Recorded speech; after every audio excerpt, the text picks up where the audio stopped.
On this episode of Locked On Angels, it's Fan Mail Friday, and we talk about lineup construction, what's so good about a quality start, and John and I are going to share some details about an invite we got from Major League Baseball. The Angels play tonight, but it's time to get locked on with Mike and John, and this is Locked On Angels.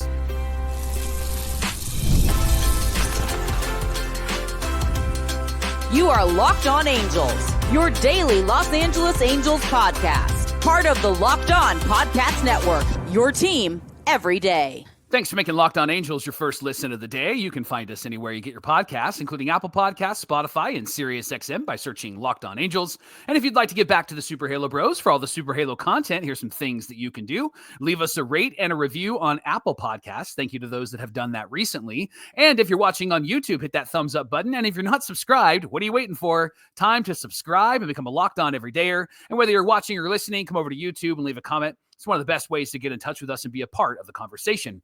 This episode of Locked On Angels is brought to you by Game Time. You can download the Game Time app, create an account, and use our promo code Locked On MLB for $20 off your first purchase. Happy Friday to you, and thanks for being here for this Fan Mail Friday edition of Locked On Angels, where it's your team every day. You've got the Frisch brothers here with you, a.k.a. the Super Halo Bros. My name is John, and that's my brother Mike. And my name is Mike, and that's my brother John. Welcome back, my brother. It was nice hanging out with JD, but, you know, I love having my brother on the show, obviously. That's the right thing to say. That's right. That's right. Christmas is coming soon, right? No, I'm just kidding.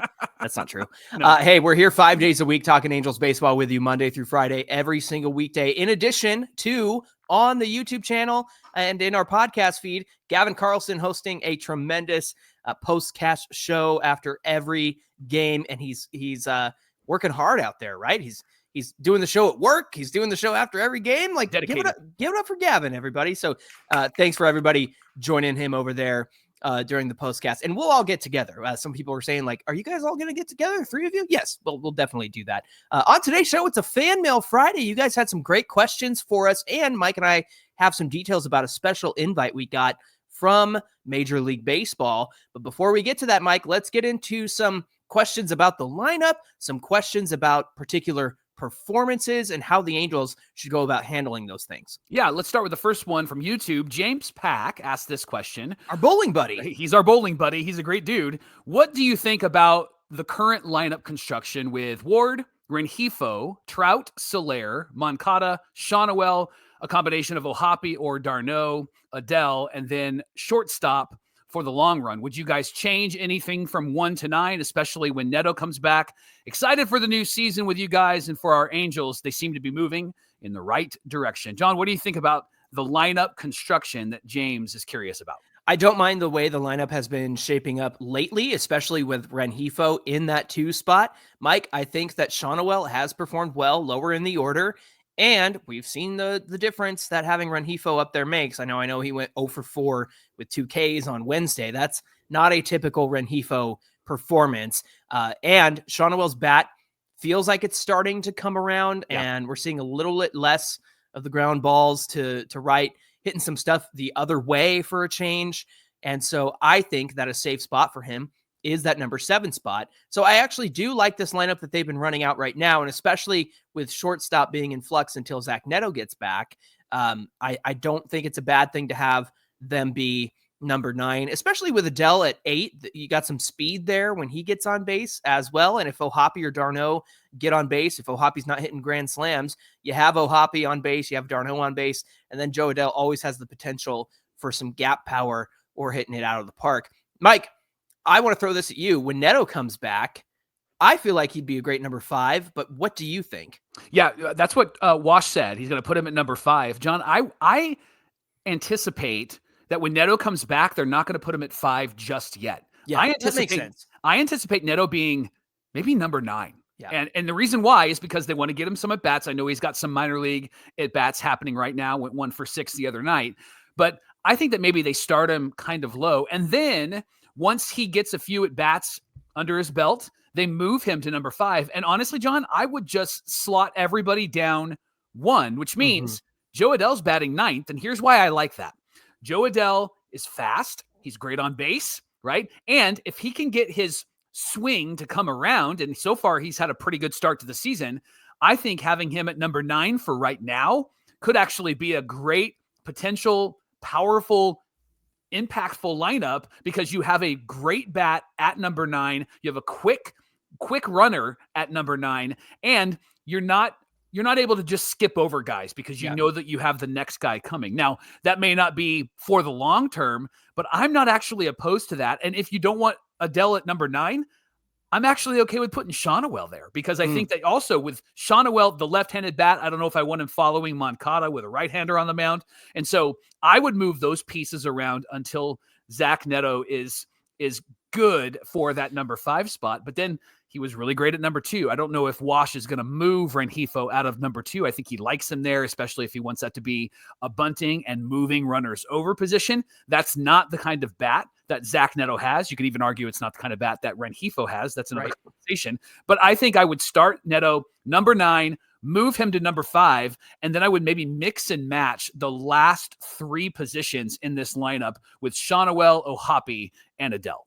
We got to figure out a way to get Kyron Paris in there every day as well. So let's make that happen soon.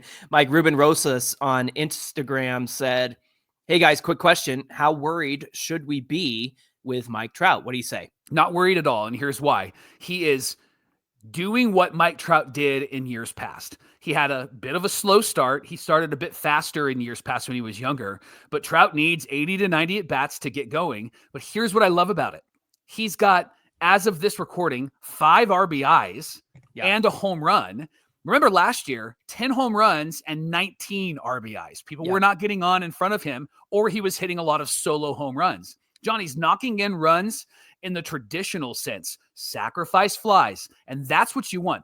RBI single, RBI double. I'm not worried about him at all, and his eye at the plate is actually really, really consistent with who he has been in years past. And remember, sacrifice flies don't count toward or against your average there, right? And so, or I should say, technically it's an 0 for 3 day if you have, 2 ground outs and a sacrifice fly. And so you're going to end up with a lower line batting average on your line score there. And so that is to say Mike Trout's being productive. Like it's happening, and we're starting to see it. We saw it in the Card series where he hit that double down the line and then he hit that home run as well. So yeah, I think it's just a matter of time before he heats up. Let's see how he handles being back home in Anaheim. I know it's only 3 days, but that might be a nice little homecoming. Get your tickets to right field this year, even though it's the visitor side. You can get a little up close and get a good look at Mike Trout, and I'm pretty sure those tickets are cheaper for the away side, Mike. Roderick Fremont on YouTube said, "My question is, will the Angels need a backup first baseman sooner than expected if Shonawell can't improve his bat, or will he excel as the season progresses?" We saw him excel and as the season progressed last year. Definitely hit his high in July of last year. Mike, I think the bigger question here is, are they going to need a backup first baseman? I think before they get to that, Roderick, is they make some moves like maybe Moncada ends up at first. Maybe then you get Rengifo over at third base, and maybe you have Neto and Kyron Paris or whatever second baseman they want to run out there. But I think before they, reach into their pockets or reach into their supply of prospects or whatever to get somebody to be a first baseman, or even, find somebody like a Mike Moustakas, I think before they get there, they will move some pieces around because, again, you're right. Moncada has the switch hitting ability, and for the most part, he's a lefty. And so if you displace Shonawell for a day against a lefty, or he's not doing very well, I think you'll see Moncada get more of that playing time over at first base. Mike, this is a great question from Jason Presley on YouTube. Here you go. I'm going to throw this at you. Last year on opening day, I told my buddies at the game, if Logan O'Hoppe hits a grand slam, I would go buy his jersey. Next pitch, he hit a grand slam. I never bought his jersey. Yesterday, I told my buddies, if O'Hoppe hits a grand slam, I'm buying his jersey on Friday. Sure enough, next pitch, it was gone. So my question is, should I buy red, white, or gray? The answer is buy red because it's Logan O'Hoppe and you want to stand out. And those red jerseys are very beautiful. So that's what you should do. You should buy a red. And because you didn't buy one before, maybe a white one as well. I was going to say, don't buy the jersey, Jason, because you just need to keep saying that he's going to hit grand slams and that you'll buy the jersey. Yeah. And he'll keep doing it. So I'd rather see Logan O'Hoppe hit more grand slams, then you have to spend money on the team. So all that to say, yes, red is the way to go for the Ohapi jersey, because I got myself a red Trout jersey. It's nice. I like Stand that one. out. Exactly. Hey, thanks for making Locked On Angels your first listen of the day. When we come back, we've got a few more questions regarding pitching and way too early trade questions. We're going to get into all of that coming right up.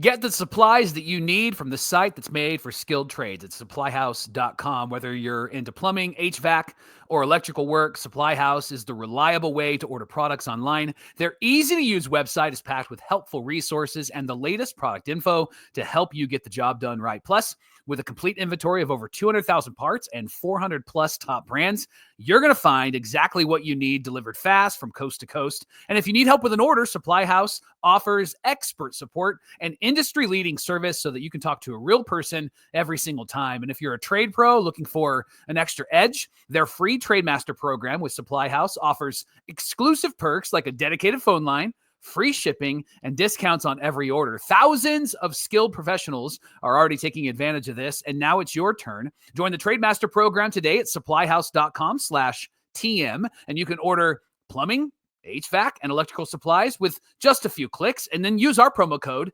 SH5 for 5% off your first order. That's supplyhouse.com.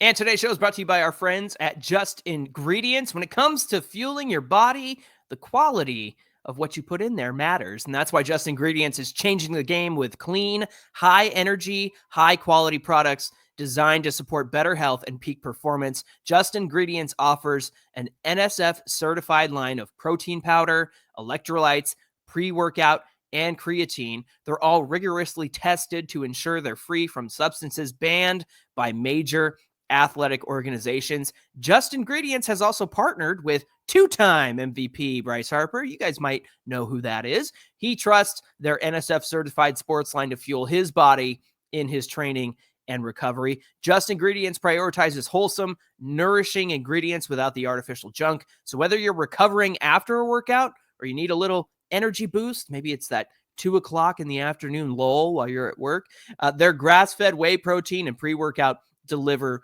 real results. So visit justingredients.us/Bryce Harper and use the code LOCKEDONMLB for 20% off your order. And for more wellness tips, follow just.ingredients on Instagram.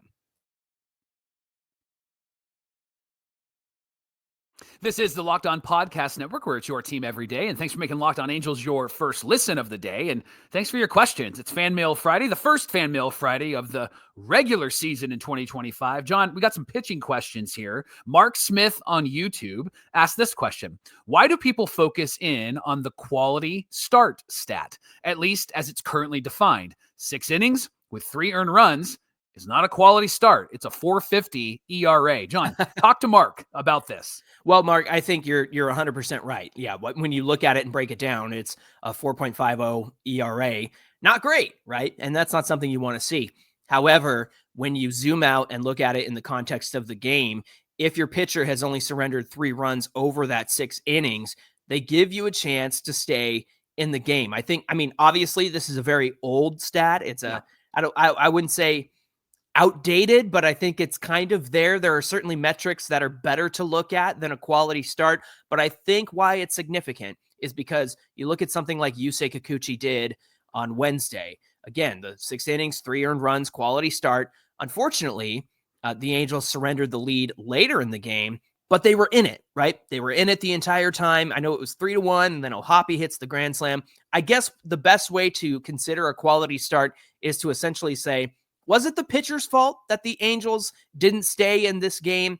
And you kind of look at quality starts with the expectation of you should be able to get 3 runs across 9 innings. Like, that's kind of I don't know who came up with the arbitrary standard, but you think about it, it's like 3 runs. I feel like any team on any given night should be able to get at least 3 runs. So if a pitcher's keeping their team in the game, I think that's why they call it a quality start.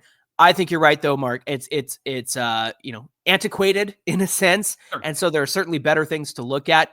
But from a general broad point of view, I think it's important to just recognize that, hey, your pitcher kept you in the game all the way to the 6th inning. Now it's time for your offense and or bullpen to step up and keep the game there. So I think that's why quality starts are still relevant in today's day and age. Yeah, and then you think about he, as a pitcher, is doubling his innings pitch compared to the runs that he's giving up. And then if you extrapolate that all the way out, he's continuing to do that in every single start, every time he gets a quality start. So it's a traditional method to measure, but it is what John talked about, something that tells the team your pitcher kept you in this game. And as Angel fans, we should celebrate every quality start because we don't get those very often. And the last time that we had at least 3 in a row was 2011. Right. And that was with Jared Weaver. And I think Dan Herron was a part of that. And Santana, so, and Irvin Santana. So it's been a long time. So Mark, I get your question, but together as Angel fans, let's just enjoy the fact that the Angels are actually in the conversation for quality starts, right? Definitely. Hey, Mike, Anthony Mora on YouTube said, with the day off, as in yesterday, Thursday, why didn't Wash go with Detmers in the 8th? I honestly hate this guy isn't available crap. So in quotes, I hate this. This guy isn't available after 2 days, right? Especially with an off day the next day. Can you explain like what might have gone into that situation in 2 days ago on Wednesday's game? Yeah. So Detmers had 40 pitches on Monday, and then Anderson had 11 pitches on Tuesday. And so I know Detmers is the long reliever, and he's somebody that can come in and throw a lot of pitches. But the way that they determine that is with conversations with him, with conversations with Barry Enright, and then with an understanding of how many pitches they threw and how much time they've had to recover. Now, I'm with you, Anthony. I would have brought in Reed Detmers in that moment because Reed Detmers has the ability to strike guys out more often than Ian Anderson. And Reed Detmers doesn't walk as many guys as Ian Anderson walks. And so that would have been maybe a smarter move. However, they brought Anderson in because of the smaller amount of pitches that he threw on Tuesday, and they wanted Reed to have an extra day to recover. I know the off day was the next day, but that's a part of, I think, Ron Washington's traditional approach. I think he's very immovable when it comes to some of the things that he wants to make decisions about, even though he might say, I would love to try to figure this out or work that through. There is some, I'm stuck in this. Think Mike Scioscia with Jerry Dipoto. That was where the tension lied. Now Dipoto left because Scioscia was the constant here, but that's where they felt some tension as well. And I think it's what drove Mike Scioscia into retirement. And I think that that's what we're experiencing right now with Ron Washington. Well, let me just say too, I hear you on that point, but I think where this gets frustrating, and this is to Anthony's point too, Mike, we saw Ryan Johnson throw a ton of pitches against the Dodgers on Monday. Yeah. Then he comes out on Thursday and goes 2 innings. Yeah. So why is it okay for Ryan Johnson to come out and throw 2 innings and get blown up in the 8th inning when he should have only been out there for 1 inning? And then Reed Detmers throws 40 pitches 2 days before we needed him in Wednesday's game. I just make it make sense, right? Yeah. And that's, I think, has been my biggest frustration with Ron Washington this season. A lot of people have said, like, you know, do you guys think he's a good manager? And it's like, well, he's great with the players. He's great at developing. He's been a great coach. His in-game decisions have been questionable this season. And there was a little bit of that last year as well. I think more often than not, his in-game decisions were fine last year. We, of course, make a joke about squaring around to bunt and doing the suicide squeeze and all that all the time. But here's where I think the frustration lies. Why were you okay with doing that with Johnson that week on opening week versus why can't Reed Detmers come out and throw 40 more pitches 2 days later? And the thing is, Ian Anderson and Reed Detmers are both former starters. And so, make it make sense is kind of the mantra right now. Absolutely. And I think I can at least give some clarity there. Here's what I think happened. Couple of layers to it.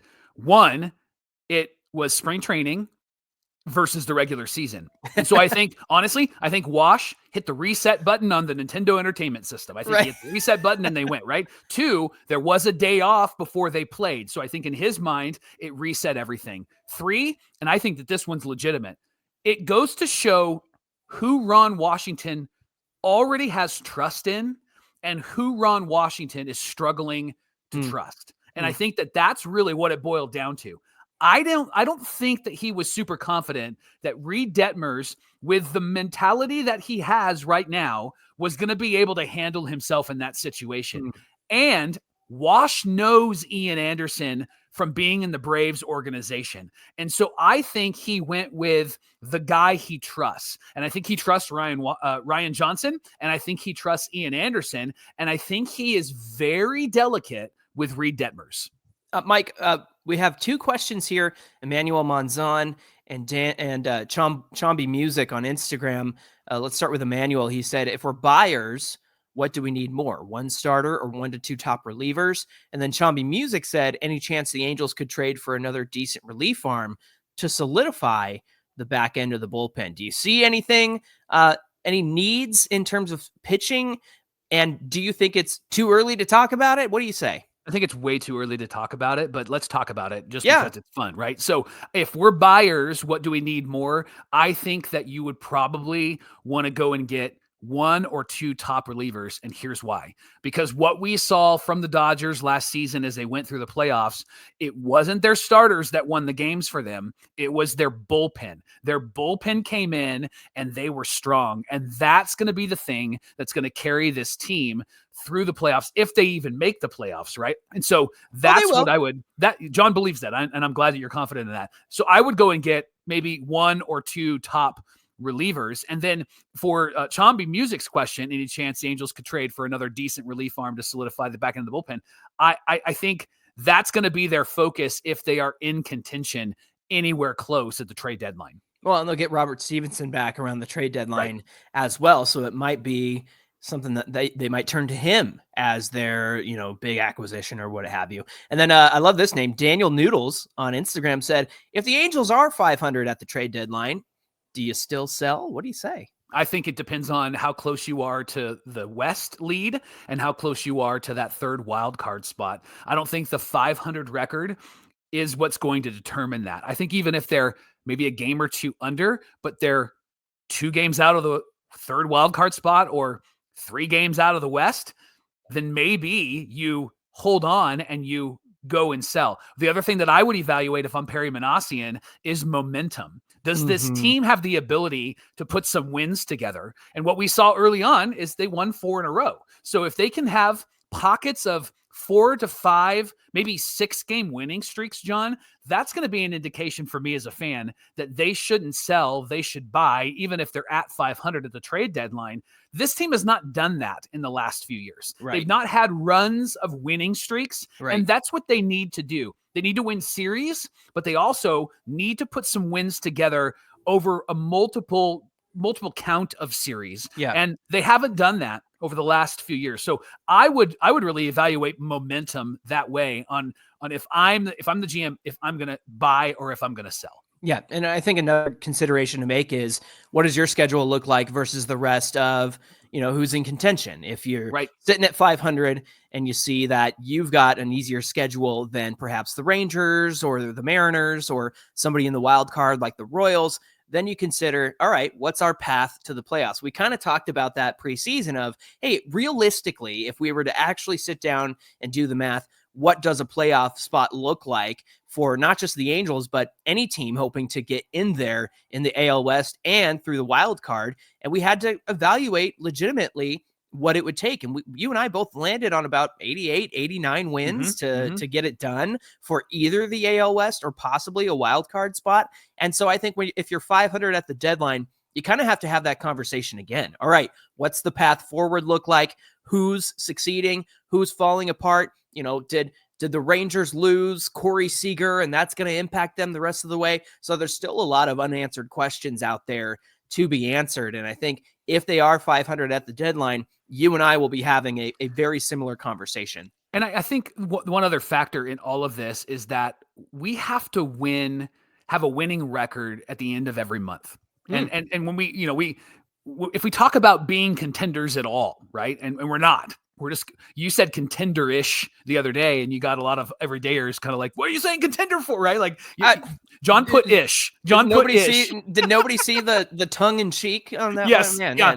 And the reality is that you put together a great argument that this team could make the playoffs in the offseason. You should check out that show if you're an everydayer. But this team is going to have to win each month. They have to have a winning record each month. And you and I have talked about that in the last few years. They just haven't been able to get to that 15 win mark each month. If they want to be at the 89, 90 win mark at the end of the season, they've got to be around 15 to 16 wins every month. And so that's another factor that this team needs to figure out. I do feel like we're way, way ahead of the story here, but because of the questions, that's why we're here. But right. I do like this conversation because it means that the Angels so far through 6 games have shown some fire and some passion and have also indicated like they're not going to just slump their shoulders and they're not just going to give up when they're in a situation that looks hopeless. They're going to be able to fight and continue to battle, which is why Kyron Paris should be in this lineup every day. Exactly. Well said. Well said. Yeah. I think with the young guys in the clubhouse, I don't think that they're going to be the kind of guys to, roll over and lose the games. They're going to keep battling and keep fighting. It's what we saw in the last 2 series. And I think that, walking away 4-2 to start the year and come home, I think is pretty good. There's nothing like catching an MLB game live, the crack of the bat, the roar of the crowd, and the smell of the ballpark food. And if you're looking for last-minute tickets, Game Time makes it easier than ever. With last-minute deals, all-in pricing, and the lowest price guarantee, Game Time makes all of this available to you, takes the stress out of buying MLB tickets. Plus, tickets drop as the game gets closer, meaning that you can score some incredible deals. And with the Game Time Picks feature, it makes finding the best deals effortless. It filters out all the fluff and highlights the top discounts in the stadium. So take all the guesswork out of buying tickets with Game Time. Download their app, create an account, use our promo code LOCKEDONMLB for $20 off your first purchase. Again, download their app, create an account, and use our promo code LOCKEDONMLB for $20 off your first purchase. Download Game Time today. Last-minute tickets, lowest prices, guaranteed. Mike, the other day, I was opening up my messages for Super Halo Bros, and I see this message from Major League Baseball. Yeah. And I screenshot it, and I send it to you, and what did you tell me? Is that real? You never know, right? We get some interesting messages, and so I was like, are you sure that that's the actual Major League Baseball? And you're like, yeah. And I'm like, this is not a joke. And you're like, no. So what that led to was a conversation with MLB and being invited to join the MLB Fan Council. Mike, can you talk about some of the details of that? Yeah. So they invited us and 25 total fans, all different kinds of fans from all different teams across the United States and even in other countries. They invite, and we're on this Zoom for 25 people, and it was about an hour and a half of conversation. And they talked to us about some of the things that they're working through for this season, but potentially for the next few seasons. The last conversation that we had was on the ABS system. And so we got to ask any question. Nothing was off limits. And it was a really great discussion about their thought process behind the ABS system, what the umps think about it, what the players think about it, owners, coaches, and how they're implementing it right now. They also brought up some interesting things based off the questions that we were asking about how replay works and why things go to New York versus what happens in the local stadium. And then Johnny even asked a question about the replay system and explanations of the replay system. You want to talk about that? Yeah. So I mentioned it because sometimes, we get the call on the field overturned, it stands or it's confirmed. And it's like, well, but why? What did they see that we're not seeing from home?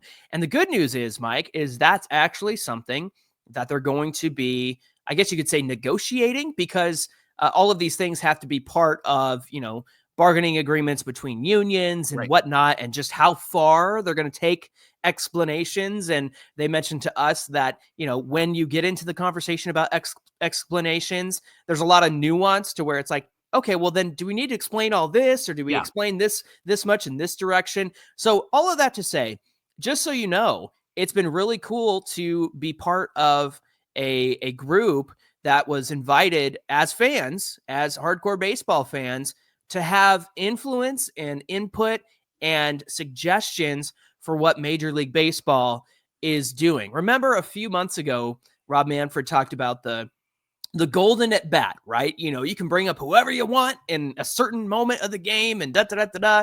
And a lot of fans are like, absolutely not. It's No dumb. way. Yeah. Get that out of here. And so now, rather than just hearing from the top down, like, here's what we're thinking, you know, maybe they wear gloves on their opposite hand this season. They're not doing that kind of stuff. They're inviting fans into the conversation. And, you know, fortunately we were able to be picked for that.